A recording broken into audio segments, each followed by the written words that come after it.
Mandrindra ny tontolo ny asa Miroso makany amin'ny famitana ny fikarakarana ny famadiana UEFA sy JUILLET ireo mpiasa ECD eo anivony ministera ny paositra sy ny fifandraisan-davitra maro ny fepetra arana amin'izany anefa ho ampahafantariny Antsa Rakotomanana. Raika amin'ny 50 ireo mpiasa ECD ho avadika ho JUILLET sy UEFA eto anivony ministera ny paositra sy ny fifandraisan-davitra ary ny ahita ao arak'asa mirindra.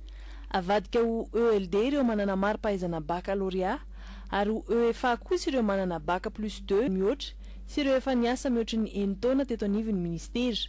Efa miroso tanteraka any amin'ny fikarakarana an'ireo mpiasa 50 am'zato ireo zahay ary efa vita ny apahany amin'izay nafeny dossier sy ny fepetra dia efa vita avokoa ary efa miandry ny fahazahoany ny matricule sisa amin'izao fotoana izao. Misy ny avy eto amin'ny faritany, misy ny avy any amin'ny faritra.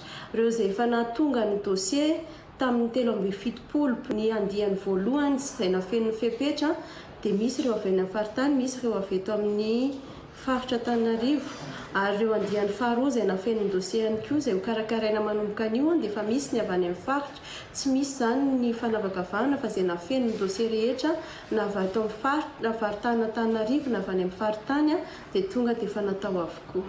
Raha nambaran'ny tompony andraikitra anisan'ny lara-pamian'ny ministera amin'izao ny fijerenany tombontsoan'ireo mpiara-miasa. Ela mba nandrandranay an'izany hiakatra eo mpiasa mpanjakana izany ka dia tonga amin'ny toeran'izay amin'izao fotoana izao. Raha tsy ahivina dia misy 3 sy 700 ireo mpiasan'ny ministera ny paositra sy ny fifandraisan-davitra ary ny ahita ao arak'asa mirindra manerana ny nosy.